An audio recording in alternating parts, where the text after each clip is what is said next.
Hi dear student, welcome to education with me Ashish sir. हम standard 10th का maths का chapter number 3 pair of linear equation in two variable, और यहाँ पे आज आप मोस्ट इंपोर्टेंट टॉपिक की सब्स्टिट्यूशन मेथड सीखने वाले हैं। जो सब्स्टिट्यूशन मेथड के बेस वर्ड प्रॉब्लम और जो क्वेश्चन एक्सरसाइज का question number 2 and question number 3 है वो सोल्व करने वाले हैं। तो ये यहाँ पे टोटल हमारे पास 7 क्वेश्चन है। 7 क्वेश्चन में से 3 क्वेश्चन बोर्ड के एग्जाम में ऑलरेडी पूछे जा चुके हैं। ओके, और ये हमारे लिए पॉइंट ऑफ व्यू से कि बोर्ड की एग्जाम के पॉइंट ऑफ व्यू से क्या है, मोस्ट आईएमपी एक्सरसाइज है, क्योंकि हर साल बोर्ड के एग्जाम में क्या होता है, इसके बेस क्वेश्चन रहता ही है। तो आपके पास क्वेश्चन नंबर 2 है कि solve 2x plus 3y is equal to 11 and 2x minus 4y is equal to minus 24, and hence find the value of m for which y is equal to mx plus 4। तो first of all आपको क्या है, x and y की value find out करो, और ये board की exam 2010 में पूछा जा चुका है। ओके, तो यहाँ पे जो क्वेश्चन है पहले गिवन इक्वेशन फर्स्ट ऑफ कि given equation 2x plus 3y is equal to 11, equation number 1, and second equation है 2x minus 4y is equal to minus 24, equation number 2। तो यहाँ पे से कोई में इस दोनों में से कोई एक इक्वेशन में से x को सब्जेक्ट बनाते हैं, तो हम फर्स्ट इक्वेशन है उसमें से हम x को लेते हैं। क्या फर्स्ट इक्वेशन में जो फ्रॉम इक्वेशन 1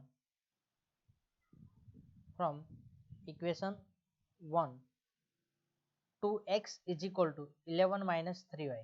यहाँ पे 2 मल्टीप्लीकेशन में सामने की साइड जाएगा तो डिवीजन में जाएगा, तो क्या x is equal to 11 minus 3y upon 2। Okay, अब यहाँ पे x की वैल्यू जो इक्वेशन नंबर 2 में पुट कर देता हूँ, put value in equation 2।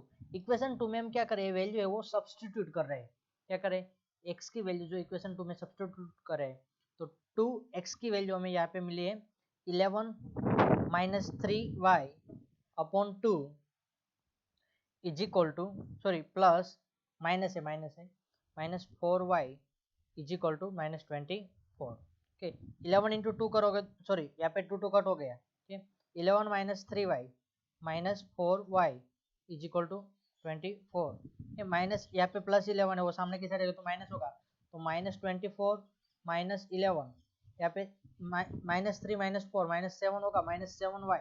Okay, minus 7y, यहाँ पे क्या होगा, माइनस 24 माइनस 11 माइनस 35 होगा। ओके, माइनस माइनस साइन दोनों साइड है तो कट हो जाएगा, तो y इज इक्वल टू क्या होगा 35/7।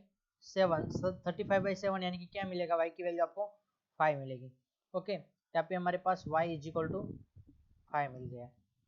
फ्रॉम इक्वेशन, इसको इक्वेशन 3 कह दो, फ्रॉम इक्वेशन 3 आप y की वैल्यू यहाँ पे पुट कर दोगे, तो 11 माइनस 3 ब्रैकेट में 3x is equal to 11 minus 3 bracket में 3 डिवाइड बाई 2, तो 3 3 जा 9 होगा। 11 माइनस 9 करोगे तो क्या होगा 2/2, यानी कि x की वैल्यू आपको पास क्या मिल रहे हैं, 1 मिल रहे हैं। ओके, अब जो आपके पास यहाँ पे m की वैल्यू आपको फाइंड आउट करने का बोला है, तो उसके लिए सब्स्टिट्यूट करते हैं,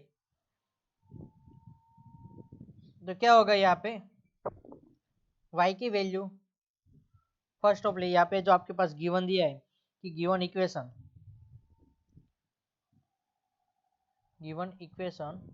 y is equal to mx plus 3, put value of x is equal to 1 and y is equal to 5, तो क्या होगा 5 is equal to m, x की वैल्यू क्या 1 पुट करोगे तो 1, कोई प्रॉब्लम नहीं। 3 यहाँ पे 3 सामने की साइड आएगा तो 5 माइनस 3 is equal to m, m is equal to आपके पास क्या मिलेगा 2। बहुत सिंपल सा क्वेश्चन था, क्या बहुत सिंपल सा क्वेश्चन था।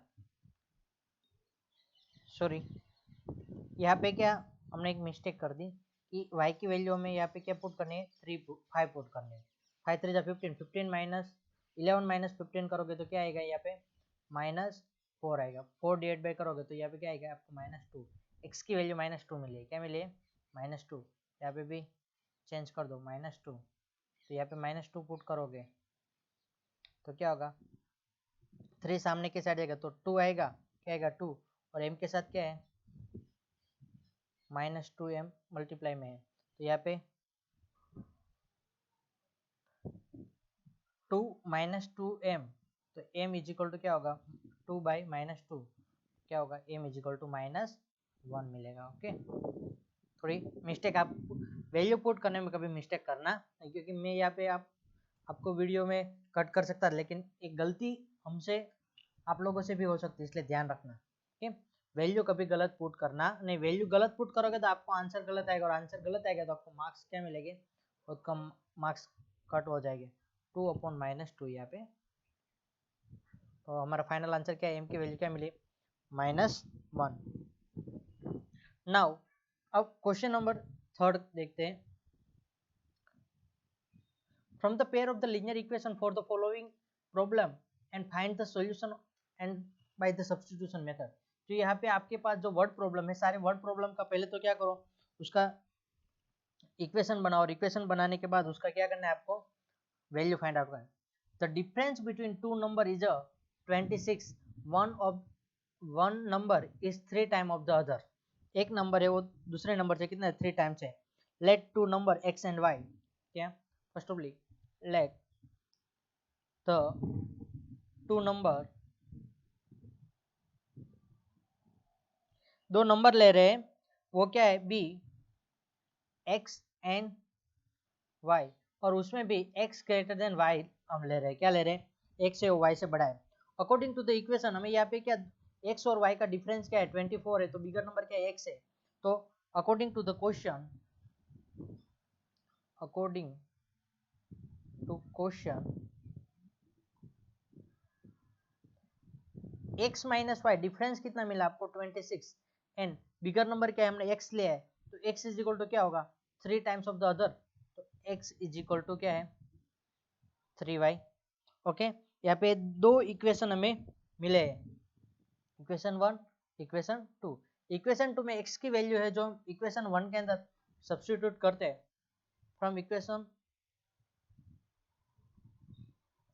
1 एंड 2, इक्वेशन 1 एंड इक्वेशन 2 के इस्तेमाल करते हुए x की वैल्यू यहाँ पे हम पुट कर देते हैं, तो 3y minus y is equal to 26, तो क्या होगा 2y इज इक्वल टू कितना होगा 26 होगा, तो y इज इक्वल टू 26/2, तो y इज इक्वल टू कितना होगा 13 होगा, कितना होगा y 13।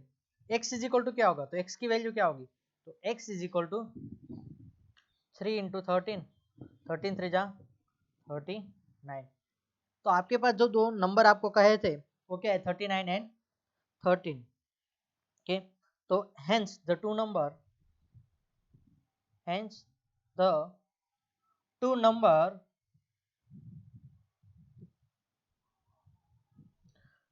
Number are 39 and minus 39 and 13, sorry 39 and 13 वो दो नंबर थे।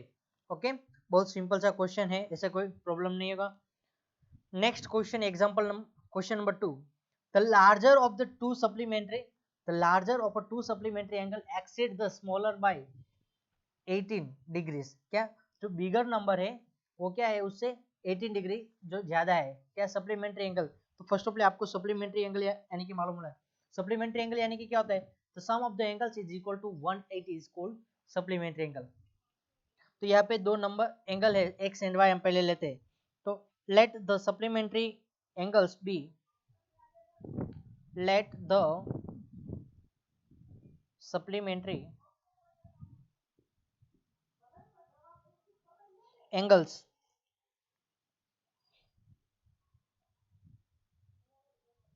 बी x एंड y, और उसमें भी हमें x है वो ग्रेटर देन y ले रहे हैं, जो बिगर एंगल है वो x है, स्मॉलर एंगल है वो y है। ओके, हमें इक्वेशन में क्या कहा है सप्लीमेंट्री एंगल, सप्लीमेंट्री एंगल की प्रॉपर्टीज क्या होती है, तो from according to question, according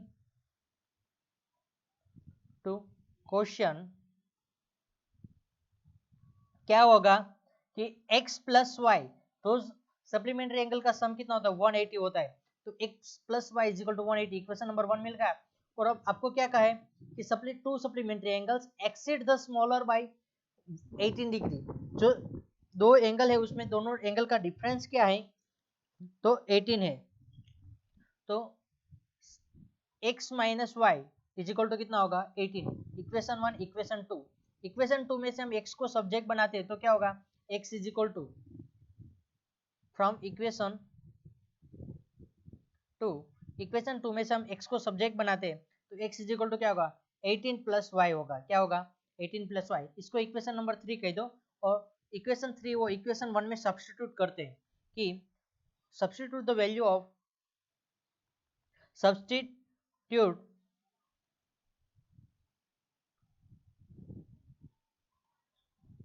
the value of x in equation 1, equation 1 में पुट करेंगे तो क्या होगा 18 प्लस वाई यानी कि x हुआ प्लस वाई, वाई की वाई इज इक्वल टू 180, तो y प्लस वाई 2y, और 18 सामने की साइड जाएगा तो क्या होगा 180 माइनस 18, क्या 180 माइनस 18 होगा, तो 180 माइनस 18 करोगे तो आपको कितना 162 मिलेगा। और यहाँ पे 2y है तो 2 मल्टीप्लीकेशन में है, सामने की साइड जाएगा तो डिवीजन में 2 से डिवाइड करोगे तो y की वैल्यू आपको मिलेगी 16 का हाफ 8 और x 2 का हाफ 1, y की वैल्यू आपको क्या मिली 81। ओके, तो उसी बेस अब from equation 2, from equation 3, from equation 3 x is equal to क्या होगा 18 प्लस y की वैल्यू क्या मिली हमें 81, तो दोनों का सम करोगे तो क्या होगा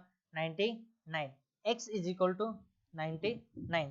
तो यहाँ पे जो सप्लीमेंट्री एंगल है hence the required angle are 99 and 81, hence the required angle are 99 and 99 degree and 81 degree. Okay, degree लिखना भूलना नहीं क्योंकि बोर्ड के एग्जाम वाले आपको हाफ मार्क्स की भी उसको कट करने होंगे तो यहाँ से आपके हाफ मार्क्स कट कर सकते हैं, ठीक, इसलिए यहाँ पे डिग्री बाय चांस लिखना भूलना नहीं। ओके, नाउ अब क्वेश्चन नंबर 3 में जाते हैं। तो क्वेश्चन नंबर 3 है a coach of a cricket team by 7 bat and 6 ball for 3,800 rupees. Later, C buy 3 bat and 2 ball for 1,750 में वो खरीदा है। Find the cost of the bat and ball. तो यहाँ पे हमें क्या बॉल की और बैट की कॉस्ट कंसीडर करनी पड़ेगी। Let cost of one bat की कॉस्ट क्या है, one bat is equal to x rupees है, एंड उसी तरह let cost of one ball की कॉस्ट क्या है y रुपीस है, कितने है y रुपीस है। ओके, अब यहाँ पे उसी के बेस ओके, तो हमने x बॉल और बैट की प्राइस कंसीडर कर ली। तो अकॉर्डिंग टू द क्वेश्चन, अब अकॉर्डिंग टू द क्वेश्चन के अकॉर्डिंग टू हम क्या कह सकते हैं कि बॉल और बैट की, तो 7 बैट और 6 बॉल की प्राइस क्या हुए 380, तो यहाँ पे हमने 7 बैट की प्राइस क्या है हमने x कर कंसीडर की, 7x plus 6y is equal to कितना होगा 380, सॉरी 3800, इक्वेशन 1। और इक्वेशन 2 में क्या होगा कि 3x 3 बैट है तो एक बैट की प्राइस x है तो 3 बैट की 3x होगी। उसी तरह 5 बॉल की क्या होगी 5y इज इक्वल टू 1750 के इक्वेशन 2। अब इक्वेशन 1 और इक्वेशन 2 के बेस हम क्या कर लेते हैं, उसमें से इक्वेशन 2 में से जो x को सब्जेक्ट बनाते हैं from equation 2, from equation 2 3x is equal to क्या होगा 1750 माइनस 5y। ओके, यहाँ पे 3 मल्टीप्लीकेशन में सामने की साइड जाएगा तो क्या होगा x is equal to 1750 minus 5y upon 3। Okay, अब इसको इक्वेशन 1 के अंदर सब्स्टिट्यूट करते हैं कि पुट इसको इक्वेशन 3 कह दो कि substitute equation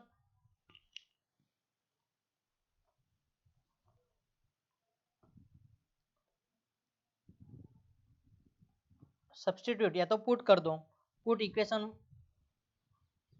put the value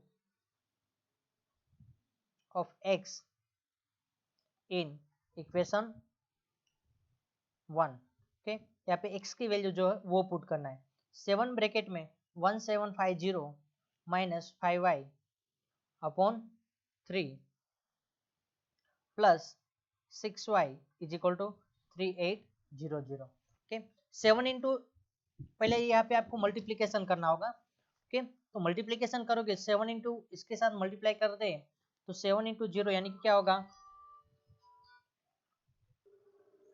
okay, यहाँ पे आपने पुट किया, आप क्या करो थोड़ा मल्टीप्लीकेशन होगा, लॉन्ग प्रोसीजर होगी।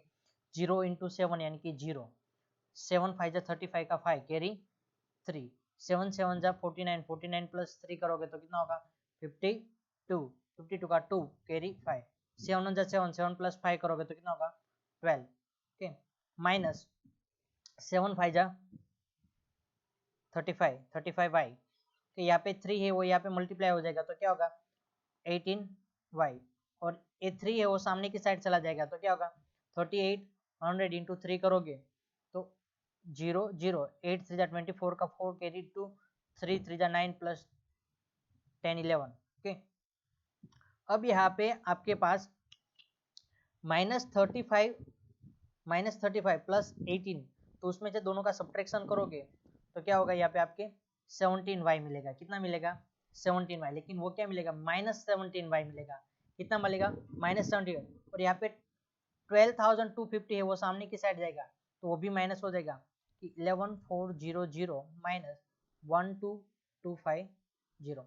ओके, यानी कि 11, यानी कि ये कितने 6 प्लस 7 8, 850, कितना आंसर आ रहा है -850 आंसर आएगा। तो यहाँ पे माइनस माइनस प्लस हो जाएगा, y is equal to 850 divide by 17 करोगे तो 17 5 जा कितना होता है 85। तो पर बॉल की प्राइस कितनी हुई y की वैल्यू आपको क्या मिली 50 मिली, y की वैल्यू क्या मिली 50।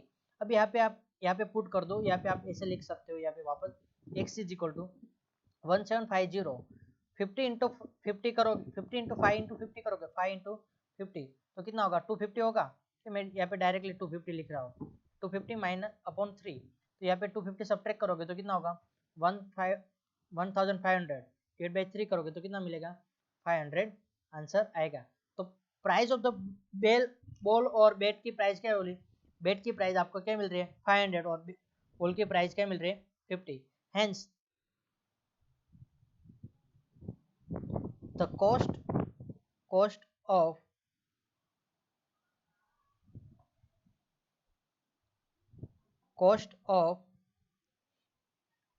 bet is 500 rupees. कितने 500 रुपीज हो गए। And cost of ball is 50 rupees. Okay, लिख दो यहाँ पे। ओके, नेक्स्ट क्वेश्चन हम देखते हैं, question number 4। The taxi charges in city consist a fixed charge together with the charge of the distance covered। क्या उसका एक फिक्स चार्ज है, आपने टैक्सी रेंट पे ली तो आपका उसका फिक्स चार्ज हो जाएगा कि आपको उतना तो मिनिमम पे करना ही पड़ेगा, लेकिन उसके बाद आप जितना ट्रैवल करोगे उसका थोड़ा पर किलोमीटर आपको पे करना पड़ेगा। ओके, तो यहाँ पे फॉर डिस्टेंस 10 किलोमीटर ट्रैवल करने के लिए उसको चार्ज पे करना पड़े 1105 rupees, and for the journey of the 15 kilometre उसको चार्ज पे करना पड़े 155 रुपीज। तो उसको हाउ मच पे पर्सन टू पे for travelling distance 25 kilometre, 25 kilometre travel करने के लिए उसको कितना पे करना पड़ेगा वो आपको आंसर में बताना है। तो फर्स्ट ऑफ ऑल आपको यहाँ पे फिक्स चार्ज क्या है, फिक्स चार्ज हम कंसिडर कर लेते हैं कि x be the fix charge, क्या लेट, और ए हमारे क्वेश्चन है वो हमें बोर्ड के एग्जाम के लिए क्या है, आईएमपी क्वेश्चन है, क्योंकि बोर्ड के एग्जाम 2010 में क्वेश्चन पूछा गया था। ओके, बोर्ड के एग्जाम 2010 में क्वेश्चन आया था।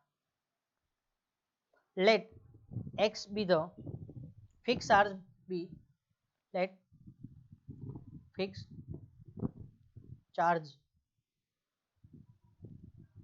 बी x रुपीस लेते हैं, कितने लेते हैं x, n charge per kilometre per km is y rupees, कितना ले रहे हैं y रुपीस ले रहे हैं। Okay, according to the question क्या होगा फर्स्ट के लिए कि first according question, according to question क्या 10 किलोमीटर के लिए तो fix charge x plus 10 kilometre per kilometre charge कितना है y रुपीस है, तो x plus 10y is equal to कितना हो रहा है 105, and second x plus 15y पर किलोमीटर के लिए तो कितना हो रहा है 155। तो यहाँ पे x को सब्जेक्ट बनाओ कि इसको इक्वेशन 1 को इक्वेशन 2 को फ्रॉम इक्वेशन 1 क्या होगा x is equal to 105 minus 10y। Okay, इसको इक्वेशन 3 कह दो। ओके, अब यहाँ पे जो है इसको इक्वेशन 2 में पुट करते तो x की वैल्यू क्या है 105 फ्रॉम इक्वेशन 2 एंड इक्वेशन 3, तो 105 minus 10y plus 15y is equal to 155।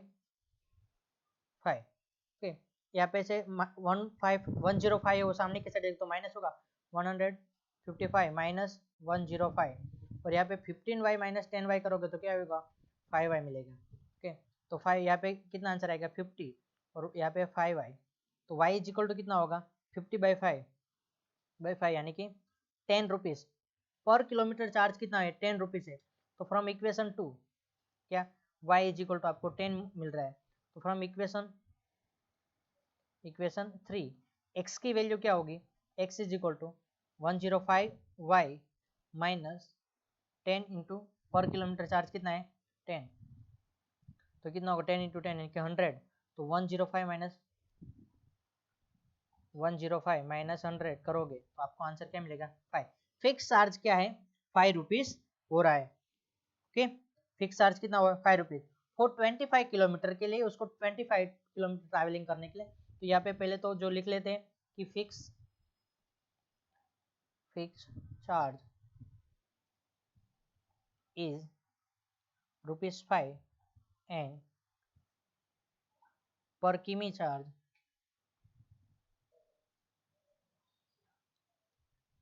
Charge कितना है ₹10। ओके, अब नया 25 किलोमीटर फॉर 25 किमी के लिए चार्ज कितना होगा, तो x प्लस 25y, तो x की वैल्यू कितनी 5 और 25 y की वैल्यू क्या है 10, तो 10 इंटू 25 करोगे तो 250 होगा, 250 प्लस 5 करोगे तो कितना होगा 255। ओके, तो आपको the amount paid for the person for travelling 255 kilometre, तो अमाउंट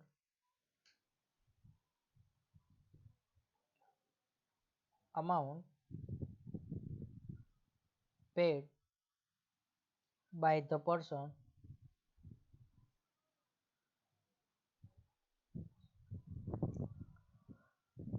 for traveling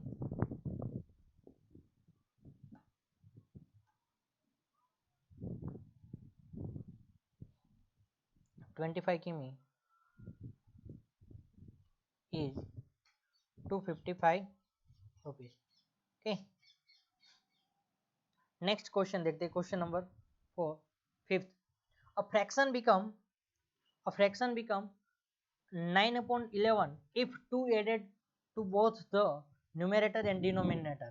क्या न्यूमरेटर और डिनोमिनेटर में आप क्या करोगे, 2 ऐड करोगे तो क्या होगा, 9/11 होगा। And if 3 is added to both the numerator and यदि 3 ऐड करेंगे to both numerator and denominator तो हमें क्या मिलेगा, 5/6। फाइंड द फ्रैक्शन, फ्रैक्शन क्या होगा वो हमें फाइंड आउट करना है। तो फर्स्ट ऑफ ऑल हम फ्रैक्शन कंसीडर कर लेते। तो फ्रैक्शन क्या है, लेट कंसीडर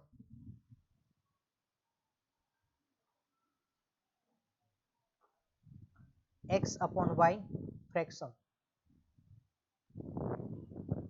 ओके, अब क्या करते हैं, 2 ऐड करने का बोला तो x+2 और y+2 करोगे तो क्या होगा, 9/11। ओके, इसको हम थोड़ा सिंप्लीफाइड करते हैं तो ये डिनोमिनेटर वो सामने की साइड जाएगा और 11 इस साइड आएगा तो क्या होगा, 11x+y sorry x+2 is equal to 9 bracket में y+2। 11x + 22 is equal to 9y + 18। Okay, सामने की साइड ले लोगे, यहाँ पे हम सब्सटीट्यूट ही डायरेक्टली वैल्यू ले लेते हैं तो क्या होगा, इक्वेशन बनेंगे तो इक्वेशन क्या होगी, 11x - 9y, यहाँ पे 22 है और यहाँ पे 18 है, इस साइड आएगा तो क्या होगा, 22 - 18 करना पड़ेगा तो कितना होगा, 4 होगा। तो मैं डायरेक्टली वैल्यू लिखा है इसलिए कोई प्रॉब्लम नहीं है। सेकेंड कंडीशन के लिए क्या, if add 3 from according question,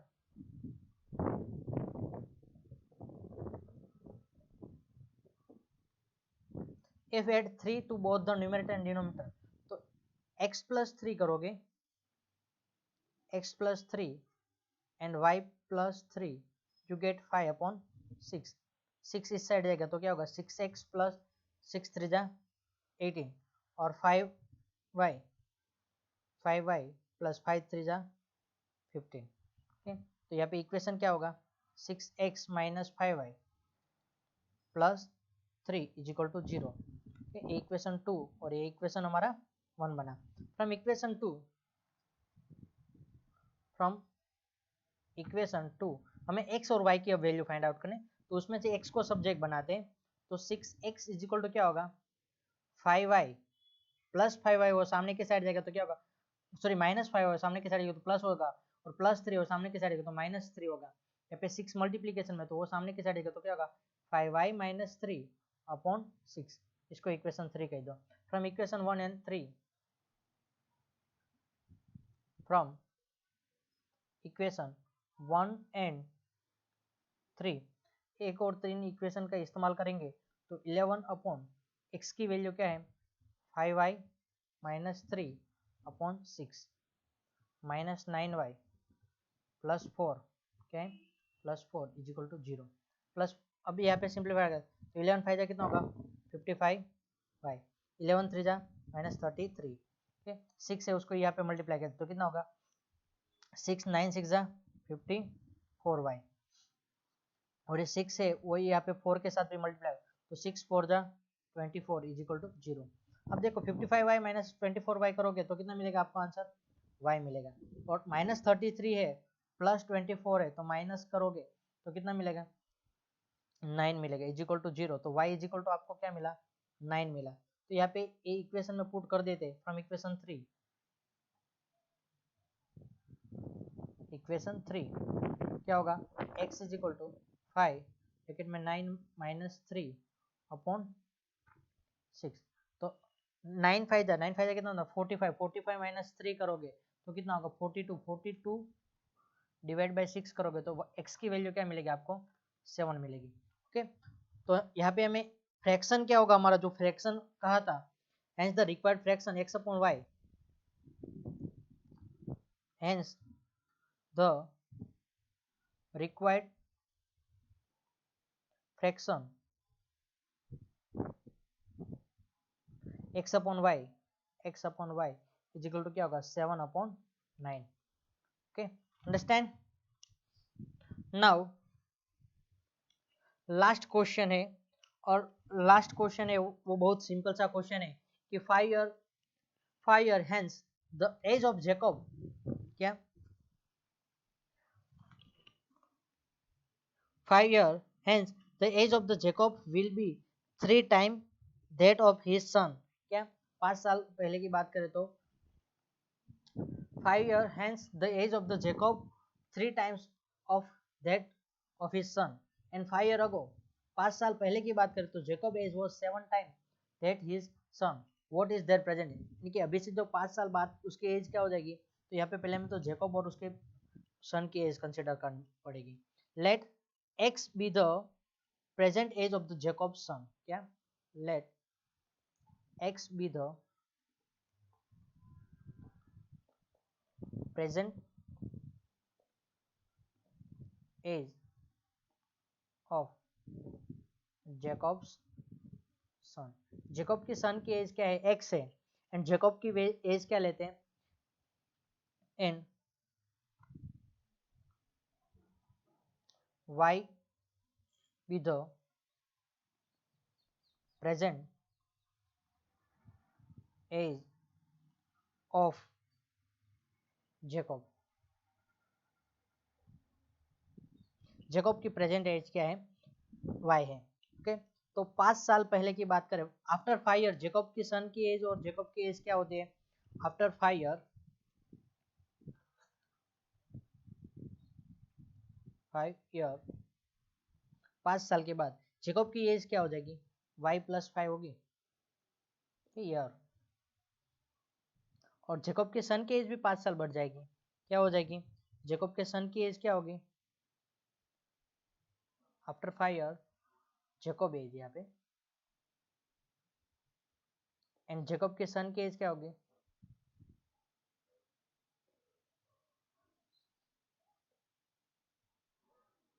क्या है अभी x है तो उसकी क्या हो x प्लस 3 हो जाएगी और उन दोनों का रिलेशन आपके पास गिवन है क्या है 5 ईयर 5 ईयर हैंस अभी से 5 साल के बाद तो आप the age of Jacob will be 3 times of this son यानी कि जेकब की एज क्या है y प्लस 3 है ना y plus 3 sorry y plus 5 according to question यहाँ पे लिखो अकॉर्डिंग टू क्वेश्चन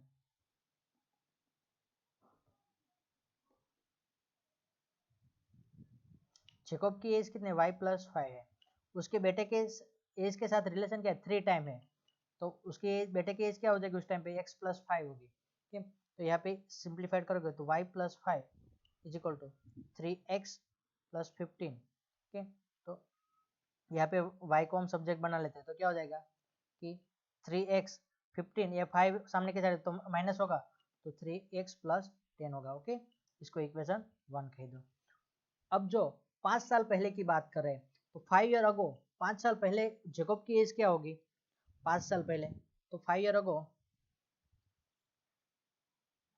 यहाँ पे लिख लेते हैं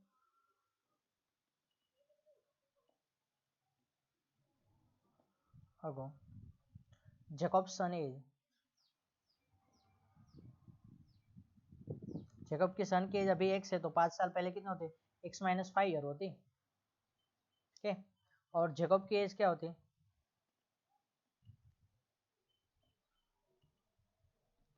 उसकी y माइनस 5 होती क्या होती y माइनस 5 लेकिन उन दोनों का रिलेशन दिया है क्या है 5 year ago Jacob age was 7 time that of his son उसकी जेकब की एज y माइनस 5 थी 5 साल पहले और उसके बेटे की एज कितनी थी x माइनस 5 थी तो वो कितना गुना है 7 गुना है उससे तो y minus 5 is equal to 7x minus 7 5 जा 35 ठीक है यहाँ पे y की वैल्यू हमारे पास है क्या है 3x प्लस 10 यहाँ पे पुट कर देते 3x plus 10 minus 5 is equal to 7x minus 35 यहाँ पे माइनस 35 इस साइड आएगा तो प्लस होगा तो 10 माइनस 5 करोगे तो पहले 5 होगा और यहाँ पे 35 इस साइड आएगा तो प्लस 35 होगा 35 प्लस और यहाँ पे 3x इस साइड जाएगा तो क्या होगा 7x माइनस 3x ओके तो 35 प्लस 5 करोगे तो 40 7x माइनस 3x करोगे तो 4x तो x इज इक्वल टू क्या होगा जेकब के सन की एज आपको x इज इक्वल टू आपने क्या consider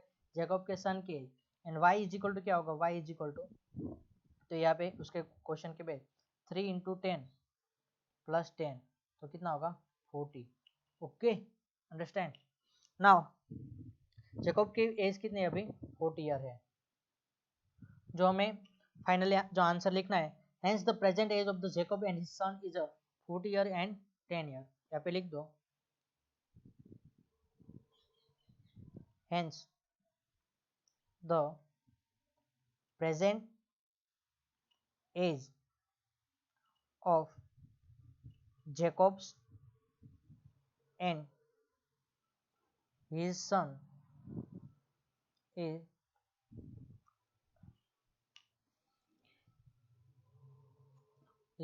are respectively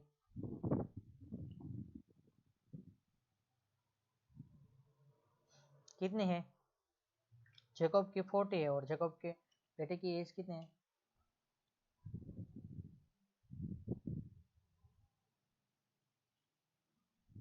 40 years and 10 years. Okay, यहाँ पे हमारे वर्ड प्रॉब्लम है सब्स्टिट्यूशन मेथड बेस्ड, बहुत सारे वर्ड प्रॉब्लम फिनिश होते हैं, मोस्ट आईएमपी क्वेश्चन थे. Okay, thank you for watching this videos student.